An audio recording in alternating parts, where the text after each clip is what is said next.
नमस्कार दोस्तों, कैसे हैं आप लोग? बहुत दिनों पहले मतलब अराउंड 2 से 3 मंथ पहले अ, मैंने एसबीआई के ऊपर एक वीडियो बनाया था और तब भी मैंने आपको बताया था कि मुझे लग रहा है कि एसबीआई में एक बॉटम देखने को मिला है और इस बॉटम के जगह पे मैं कुछ पॉजिटिव डिसीजन लेने वाला हूँ और वो भी स्विंग बेसिस में। स्विंग बेसिस का मतलब है कि मैं हमेशा जब भी स्विंग ट्रेडिंग में काम करता हूँ, तो मेरा एक व्यू होता है, मेरे एक स्ट्रैटेजीज़ होते हैं, उस स्ट्रैटेजीज़ को फॉलो करके काम करता हूँ। तो स्ट्रैटेजीज में कंपनी में कितना ग्रोथ हुआ और वो कहाँ तक जा सकते हैं उसके में बारे में आपको डिस्कशन किया था। देखिए मेरा कोई मकसद ये नहीं है कि मैं आपको कोई भी स्टॉक के ऊपर रिकमेंड करूं। मेरा थिंकिंग यही है कि मैं आपको वो चीज समझा पाऊं कि आप उस चीजों को सीख कर स्टडी करके उसके बारे में जान पाए। तो स्टेट बैंक के ऊपर कितना जंप हुआ, कहाँ पे मैंने वीडियो बनाया था, सारे डिटेल्स में इस वीडियो में डिस्कशन करूंगा। और एक स्ट्रांगली रेजिस्टेंस कंपनी के ऊपर देखने को मिला, क्या वो रेजिस्टेंस को ब्रेक कर पाएंगे? अगर ब्रेक कर पाए तो कहाँ तक जा सकते हैं?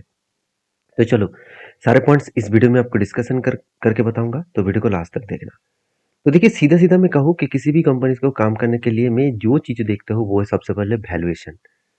तो कंपनी के अगर पी रेशियो को देखूँ तो कंपनी की इंडस्ट्रीज पी रेशियो से कंपनी का P ratio same to same level ही देखने को मिला। एक टाइम अगर देखा जाए तो पी रेशियो और भी नीचे आ गया था, कितना, अराउंड 7.5 के आसपास। तो सीधा सीधा कहूँ कंपनी का वैल्यूएशन बहुत सस्ता हो चुके हैं और वहां से कंपनी फिर से उसको रिकवरी करने का कोशिश भी कर रहा है।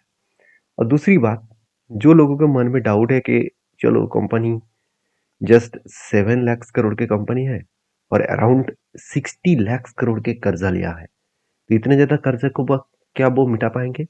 पहली बात, ये बैंक है, तो बैंक का काम ही है पहले लोन लेना और उसके बाद उस लोन को मिटाना। मगर मुझे एक चीज देखना है कि वो लोन में कितना लोन एज ए मार्केट से कस्टमर के बेसिस में उठाया है। तो उसको देखने के लिए आपको जाना है बैलेंस शीट में, उसके बाद जाना है डिपॉजिट में।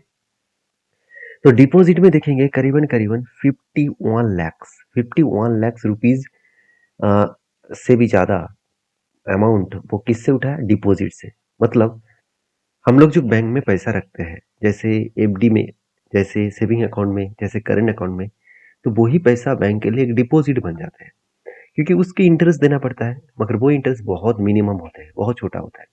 जैसे हम लोग सेविंग में अगर पैसा रखते हैं, अराउंड 3 से 3.5% से ज़्यादा वो इंटरेस्ट तो नहीं देगा।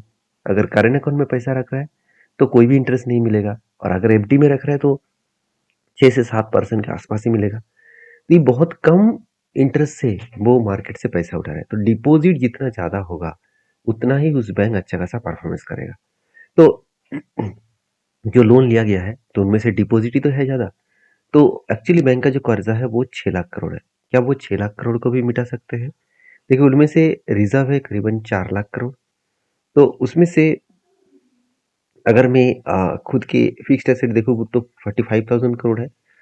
उसके साथ साथ कंपनी के इन्वेस्टमेंट करीबन करीबन 21 लाख करोड़ है। तो सोचिए, जो कंपनी का खुद की इन्वेस्टमेंट भी अच्छा है, तो उस इन्वेस्टमेंट से वो इजीली खुद के कर्जे को मिटा सकते हैं। तो सारे पॉइंट ऑफ व्यू से एसबीआई के ऊपर कोई भी दाग लगने का जगह ही नहीं है। और रही बात इन्वेस्टर की, तो इन्वेस्टर देखिए कोई भी माल बेचने के लिए तैयार नहीं है। इंस्टीट्यूशन खुद के होल्डिंग को कंटिन्यू कर रहा है, कोई भी माल नहीं बेचा। तो जितने क्वांटिटी एफएस ने बेचा है, जस्ट छोटे मोटे क्वांटिटी एफएस ने बेचा, उसका सीधा सीधा फायदा डीएस ने उठा लिया। पब्लिक को उठाने का कोई मतलब उतना ज्यादा क्वांटिटी पब्लिक को चांसेस ही नहीं दिया। तीसरी बात, मैंने आपको हमेशा बताया कि कंपनी के क्वार्टरली रिजल्ट देखना चाहिए। तो इस बार कंपनी का क्वार्टरली रिजल्ट कब आएगा? देखिए आज मैं वीडियो बना रहा हूँ, आज ही कंपनी का रिजल्ट आएगा। मगर मैं थोड़ा सा पहले वीडियो बना दे रहा हूँ, तो कोई बात नहीं, रिजल्ट आएगा, पॉजिटिव आएगा, क्योंकि कोई भी शेयर अगर पहले से ही भागना शुरू कर चुके हैं, मैं एक बार आपको दिखा देता हूँ। चार्ट देखिए क्या बता रहा है, पहले से ही रीबाउंस करना शुरू कर चुके, तो इसका मतलब कंपनी में एक पॉजिटिव व्यू आने वाले हैं, एक रिजल्ट अच्छा खासा आने का चांसेस है।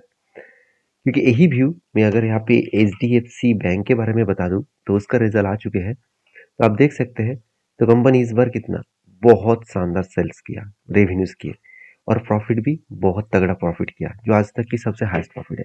इसका मतलब एसबीआई भी अच्छा खासा परफॉर्मेंस करने का डेटा आपको दिखा सकते हैं। तो रही बात कंपनी के चार्ट की, तो देखिए सबसे पहले मैं आपको बता दूं, कंपनी जिस तरीके से यहाँ पे डाउन साइड से कंपनी खुद को रिकवरी किया, यहाँ पे देखिए लोअर लो परफॉर्मेंस किया, उसके बाद अप ट्रेंड हो गया, तो अपट्रेंड होने के बाद यहाँ पे जाकर थोड़ा-सा रुक चुके हैं। तो रुकने का कारण क्या है? यहाँ पे थोड़ा-सा वॉल्यूम कर रहा है, यहाँ पे वेट कर रहा है, क्यों? देखिए उसके पीछे अगर रीज़न के बारे में बता दूँ तो आप यहाँ पे ध्यान से देखेंगे तो कंपनी की ये जो टॉप लेवल है, इस टॉप लेवल से अगर मैं एक लाइन मार्किंग करूँ तो आपको पूरा सीधा-सीधा इसका नज़रिया झलक आपको देखने को मिल ही जाएगा। देखिए क्या बना है? एक ट्रेंड लाइन बना है। वो ट्रेंड क्या है? एक स्लोपिंग ट्रेंड है। तो स्लोपिंग ट्रेंड है मतलब यहाँ पे कंपनी के ऊपर बार-बार वो इस रेजिस्टेंस को फेस कर रहा है। मतलब यहाँ पे एक रेजिस्टेंस है, यहाँ पे एक रेजिस्टेंस है और यहाँ पे एक रेजिस्टेंस है। तो तीनों रेजिस्टेंस को देखिए, पहले क्या हुआ? यहाँ पे टॉप में था, नीचे आया तो यहाँ पे एक रेजिस्टेंस क्रिएट किया। सेकंड टाइम जब वहाँ पे गया तो वही स्लोपिंग में देखिए यहाँ पे रेजिस्टेंस फेस किया, उसके बाद बिग फॉल हुआ, फिर से यहाँ पे रेजिस्टेंस क्रिएट किया है। तो इसका मतलब यहाँ पे भी एक स्ट्रांगली फॉलिंग आ सकते हैं। मगर होगा क्या? यहाँ पे अगर कुछ दिन होल्ड करे और इसके स्ट्रांगली रेजिस्टेंस को अगर ब्रेकआउट करे, उसके बाद रीटेस्ट करके ऊपर गए तो सोचना नेक्स्ट लेवल, नेक्स्ट जो स्ट्रांग रेजिस्टेंस है उस लेवल तक जाने का चांसेस है। तो सीधा-सीधा कहूँ कि कंपनी के जो ट्रेंडिंग यहाँ पे रेजिस्टेंस के बेसिस में बने हैं, तो यही ही रेजिस्टेंस में वो कंपनी अटका हुआ पड़े हुए है। इसका मतलब कंपनी रेजिस्टेंस को ब्रेक करना पड़ेगा तभी वो अपटेन हो पाएंगे। तो मैं इस कंपनी के ऊपर कहाँ पे मतलब इस कंपनी के ऊपर एंटी पॉइंट्स बनाया था वो मैं बता दूं। मैं पहले आपको बता चुका हूँ, 3 मंथ पहले आपको वीडियो बना के शेयर किया था अराउंड फरवरी मंथ के आसपास। तो चलो मैं जिस स्ट्रेटेजीज के यूज करूंगा वो है मूविंग एवरेज। तो तीनों मूविंग एवरेज मैंने यहाँ पे ऐड किया। यहाँ पे देखिए 3 मूविंग एवरेज में एक ग्रीन वाला है, इसको कहूंगा 50 डेज मूविंग एवरेज। एक रेड वाला है जिसको कहूंगा 200 डेज मूविंग एवरेज। और एक रेड ब्लैक वाला है जो है 300 डेज मूविंग एवरेज। ये तीनों मूविंग एवरेज के रूल्स के हिसाब से जब भी ध्यान रखिएगा, एक ग्रीन वाला जो लाइन है वो 200 एंड 300 के जो मतलब लाइन है उसको ब्रेक डाउन करेगा और उस टाइम जहाँ पे चार्ट बनेगा वही मेरा पॉजिटिव डिसीजन होगा। तो फाइनली कहाँ पे ब्रेक डाउन किया, ध्यान से देखना। फाइनली ब्रेक डाउन किया कुछ इस तरीके से लेवल्स में जो फरवरी मंथ में बना था। मैंने आपको बताया था कि फरवरी मंथ में इस कंपनी के ऊपर डिसीजन मैंने लिया। तो जहाँ पे डिसीजन लिया उस डिसीजन से अगर मैं करंट लेवल तक देखूँ तो जस्ट 72 डेज में 11% का रिटर्न मिल चुके हैं। अगर मैं पीक लेवल तक देखूँ तो 64 डेज में सॉरी 62 डेज में जस्ट 16% का रिटर्न मिला था।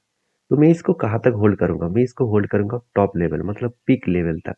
तो पीक लेवल तक मतलब जो इसका लाइफ टाइम हाई है, मतलब इसका लाइफ टाइम हाई कहाँ पे है? यहाँ पे। तो इस लाइफ टाइम हाई तक अगर मैं इंतजार करूँ तो 26% तक जाने का चांसेस है।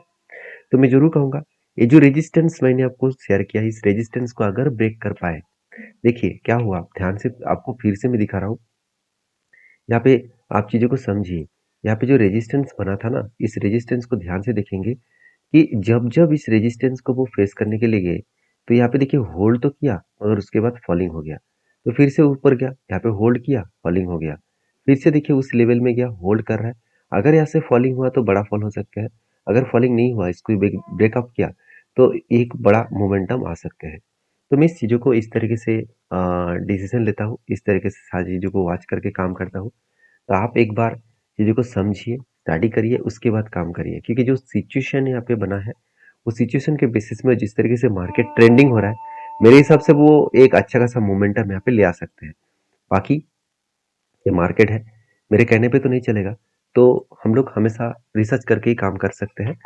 तो बाकी आप एक बार स्टडी करिए, आपके एडवाइजर के साथ बातचीत करिए, उसके बाद कुछ डिसीजन लीजिए। तो इस तरीके से वीडियो अपडेट पाना चाहते हैं तो मुझे फॉलो करिए। मिलते हैं नेक्स्ट वीडियो में, तब तक के लिए धन्यवाद।